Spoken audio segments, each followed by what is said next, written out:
नमस्कार,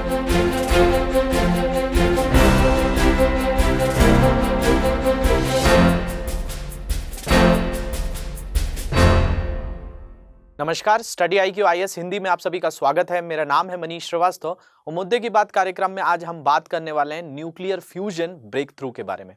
अब आप सोच रहे होंगे न्यूक्लियर फ्यूजन ब्रेक थ्रू क्या होता है, तो जिसको नाभिकीय संलयन कहा जाता है, इसमें एक ब्रेक थ्रू मिला है। किसको मिला है? तो यूएस को मिला है और ये काफी ऐतिहासिक है। क्यों ऐतिहासिक है, इसको समझने की कोशिश करेंगे। भारत के अंतर्गत जो अगर हम न्यूक्लियर एनर्जी या नाभिकीय ऊर्जा किस तरीके से, इस पर भी मैं बात करूंगा, लेकिन ये जो चीज हुई है काफी ऐतिहासिक है और अमेरिका ने इसमें जो है सक्सेस मिली है। अमेरिका की एक कंपनी है वहां पर कैलिफोर्निया बेस्ड, उसने ये चीज करी है, तो काफी चर्चाओं में रहा है।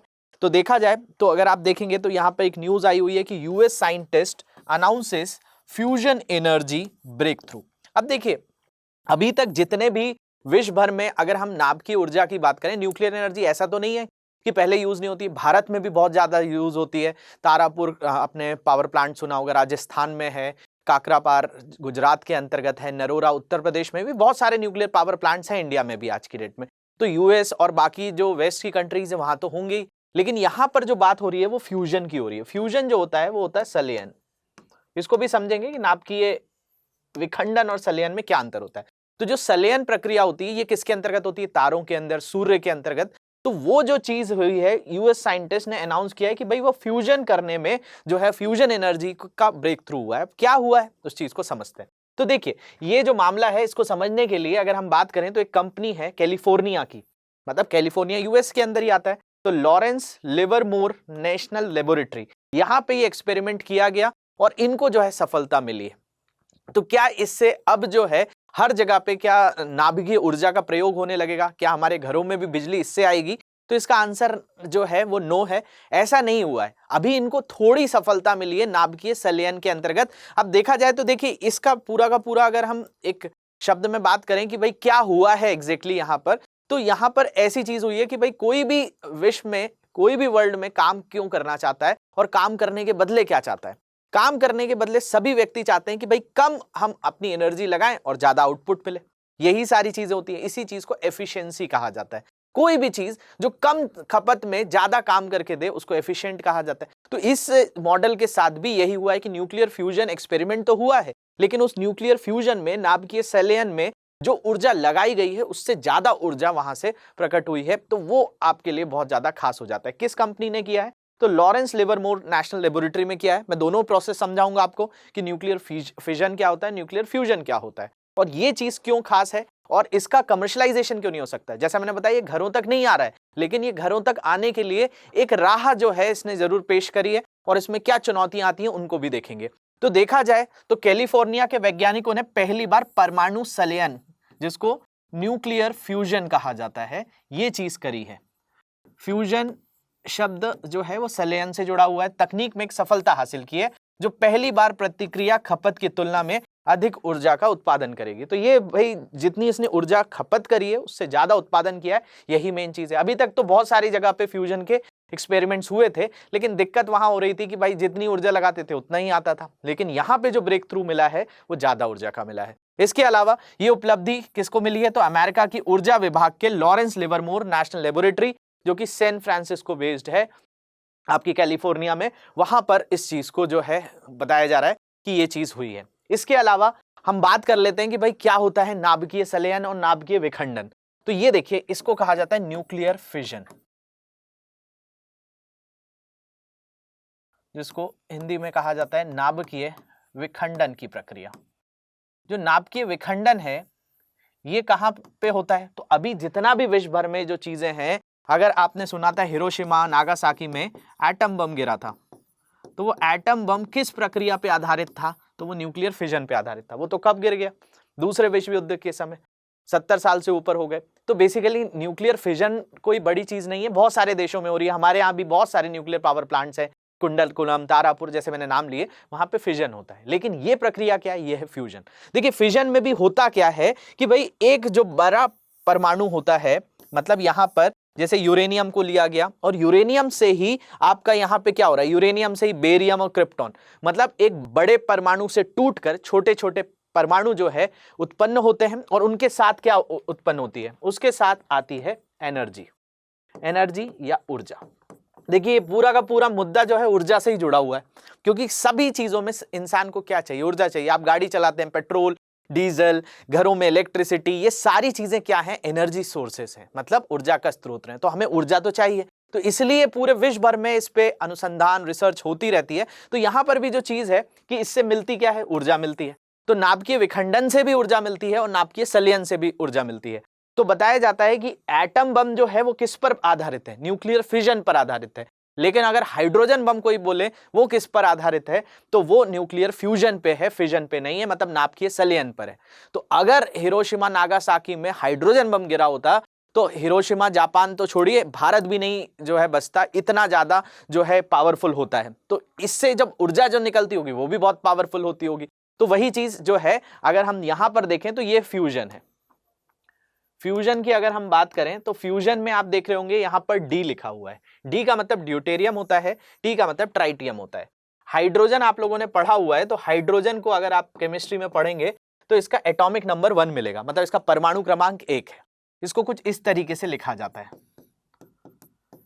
हाइड्रोजन के कई समस्थानिक बताए जाते हैं कि हाइड्रोजन के कई समस्थानिक भी होते हैं। ये समस्थानिकों को ही क्या कहा जाता है, आइसोटोप्स कहा जाता है। आइसोटोप्स का सीधा सीधा अर्थ ये होता है कि एक ही जैसा परमाणु क्रमांक लेकिन अलग अलग भार क्रमांक, मतलब same atomic number but different mass number, यहां पर वो बात हो रही है। तो हाइड्रोजन के जो समस्थानिक हैं, एक होता है आपका इस तरीके से दिखाया जाता है, यहां पर 2 आ जाता है और यहां पर 3 आ जाता है।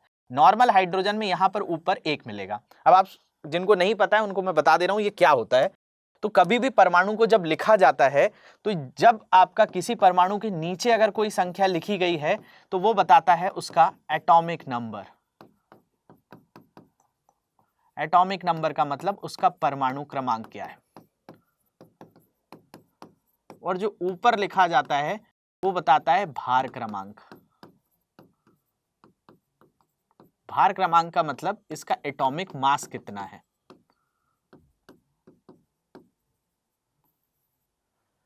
तो बेसिकली यहां पे क्या हो रहा है, एटॉमिक नंबर जो है वो भी इसका 1 है और जो इसका मास नंबर है वो भी 1 है।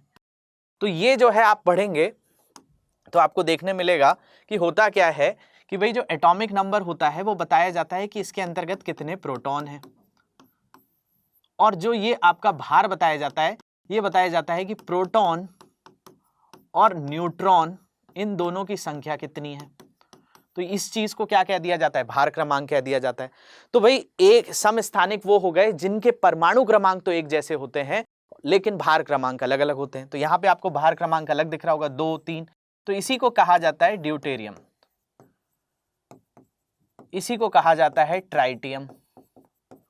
तो बेसिकली यहां जो फ्यूजन रिएक्शन हो रही है इसमें क्या आ रहा है, यहां पर ड्यूटेरियम है और ट्राइटियम है और ये मिलकर क्या हो रहे हैं, फ्यूजन हो रहा है। फ्यूजन का मतलब यहाँ पे हो रहा है संलयन, और संलयन के बाद जो है यहाँ पर एक आपका हीलियम बन रहा है, साथ साथ ऊर्जा निकल रही है। तो ये जो ऊर्जा है ये बहुत महत्वपूर्ण है। तो मैंने आपको बताया था इसी पर बेस्ड क्या है, हाइड्रोजन बम अगर बात की जाए तो वो संलयन प्रक्रिया पे आधारित है, और अगर हम फ्यूजन की बात करें तो इस पे एटॉमिक बम, एटम बम, परमाणु बम कहलाता है।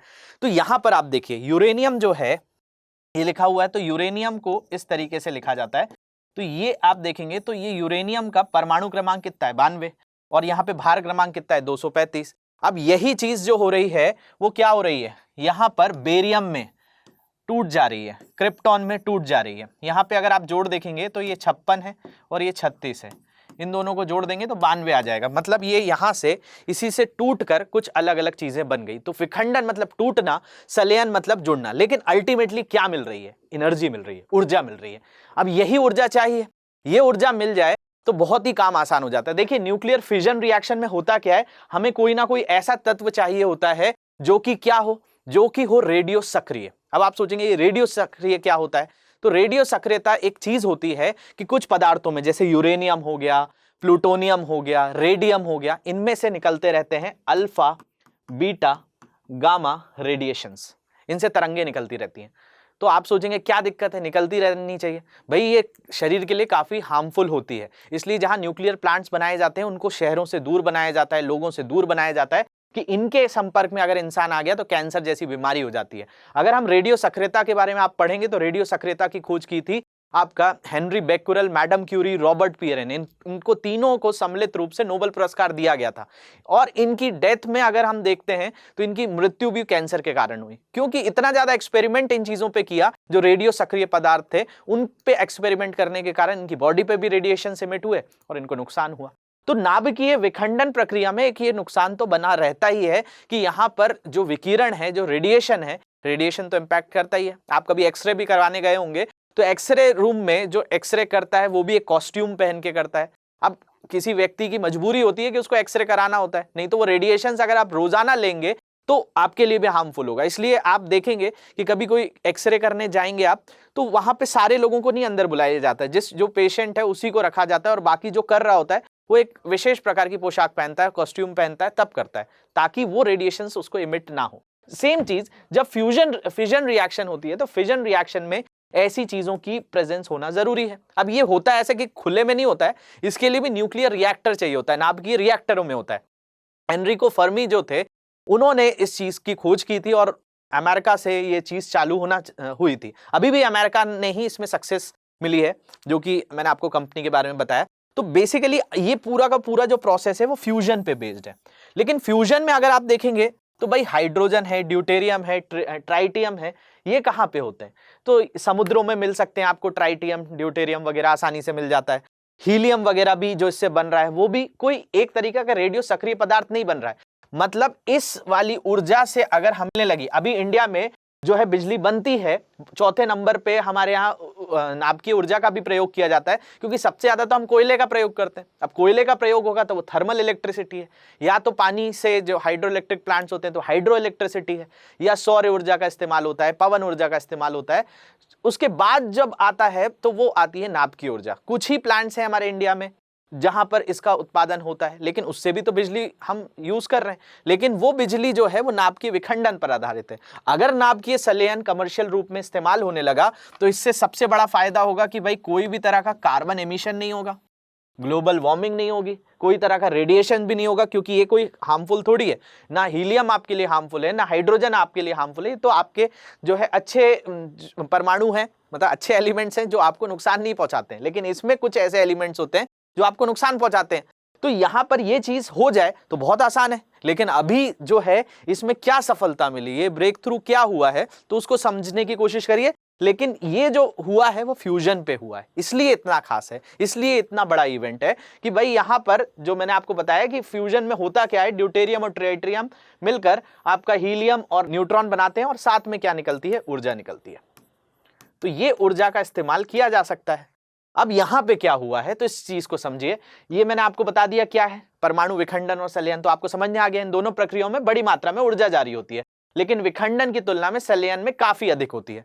ये समझ लिया आपने कि भाई संलयन की ऊर्जा काफी ज्यादा होती है, काफी स्वच्छ होती है, उससे कोई भी कार्बन एमिशन नहीं होता, उससे कोई भी रेडिएशन नहीं होता। हम अभी क्या यूज करते हैं, तो हम यूज करते हैं विखंडन। इसके अलावा उदाहरण के लिए हाइड्रोजन के एक भारी समस्थानिक के दो नाभिकों का संलयन, जिसे ट्रिटियम कहा जाता है, एक यूरेनियम परमाणु के विखंडन से कम 4 गुना अधिक ऊर्जा पैदा करता है। मतलब जो अभी आपने यहां पे पढ़ा ये वाला, इससे 4 गुना ज्यादा ऊर्जा यहां से निकल रही है। तो भाई कौन सी ज्यादा ऊर्जा है, ये ऊर्जा है, लेकिन ये हमारे लिए फिजिबल नहीं है। अब इसी पे काम हुआ है तो इसलिए बात हो रही है।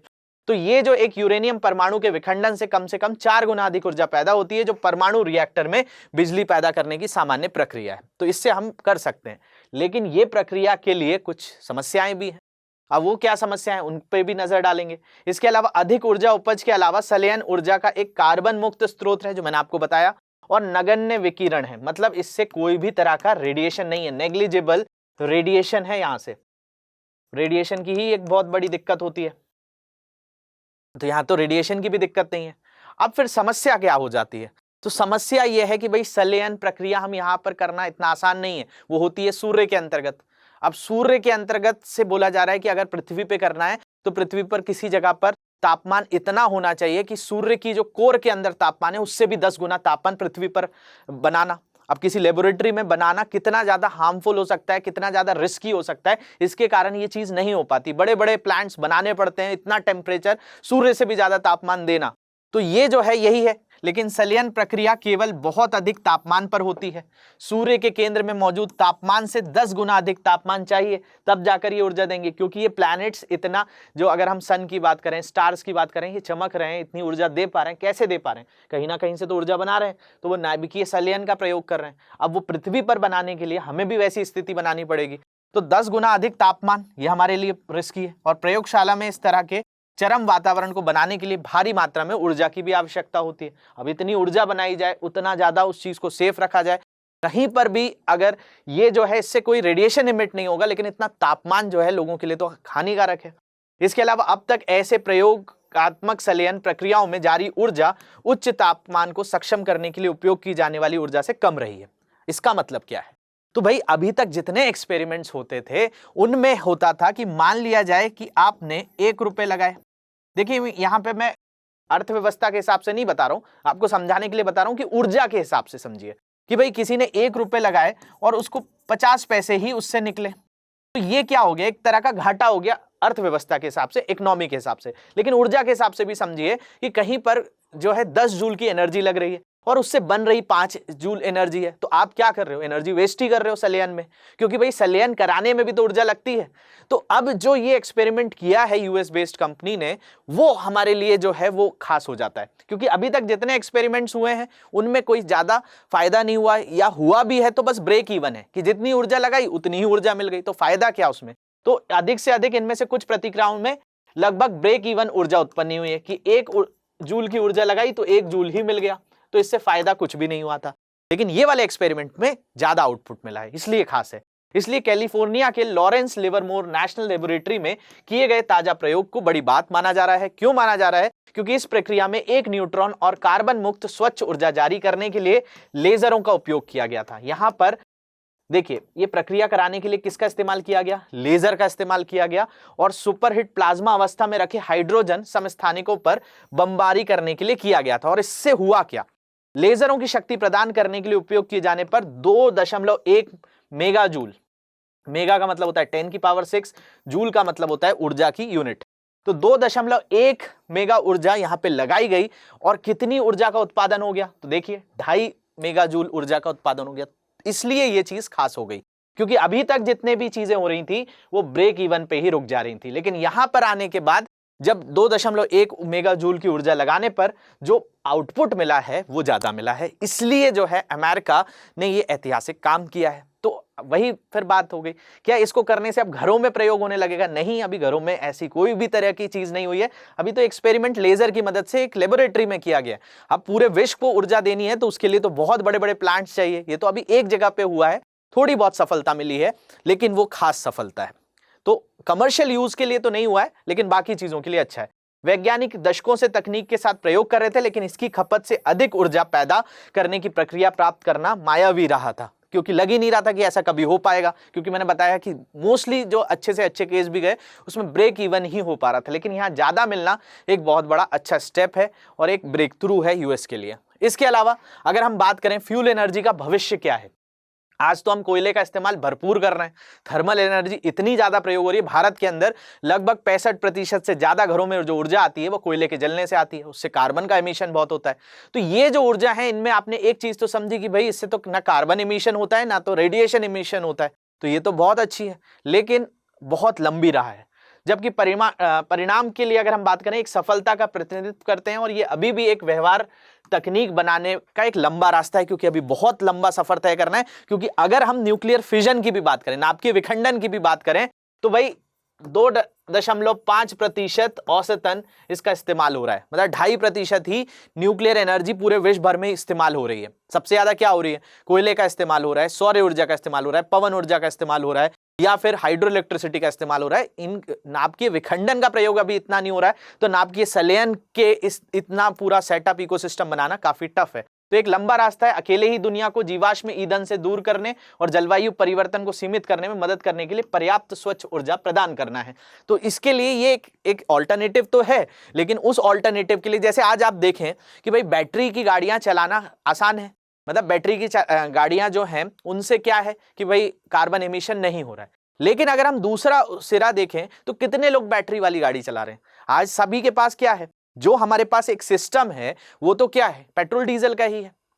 तो इसके कारण हम अभी भी क्या है, जीवाश्म फॉसिल्स का ही खपत कर रहे हैं। तो एक इस तरीके की चीजें ऑल्टरनेटिव बनने से वो पूरा इकोसिस्टम नहीं बनता। सब लोग उसको एक्सेप्ट करें, उस तरह का इकोसिस्टम बने, सब चीजें सुचारू रूप से चलें, तब जाकर हम वहां पे पहुंच सकते हैं। इसके अलावा परमाणु विखंडन तकनीक दशकों से वाणिज्यिक रही है, कमर्शियली हम अभी क्या कर रहे हैं, जो मैंने बताया कि आपका तारापुर न्यूक्लियर पावर प्लांट है, या राजस्थान का है, नरोरा है, काइगा है, कुंडलकुलम है, ऐसे भारत में कई न्यूक्लियर प्लांट्स है। लेकिन उनसे कितनी ऊर्जा बन रही है और कितने भारत की खपत को वो पूर्ति कर रही है? तो जो न्यूक्लियर फिजन है उससे भी पूरी तरह से हमारी खपत पूरी नहीं हो रही है। तो दशकों से वाणिज्य रही है और अभी भी दुनिया की बिजली का केवल 10% उत्पादन करती है, जो कोयले और गैस से बहुत कम है।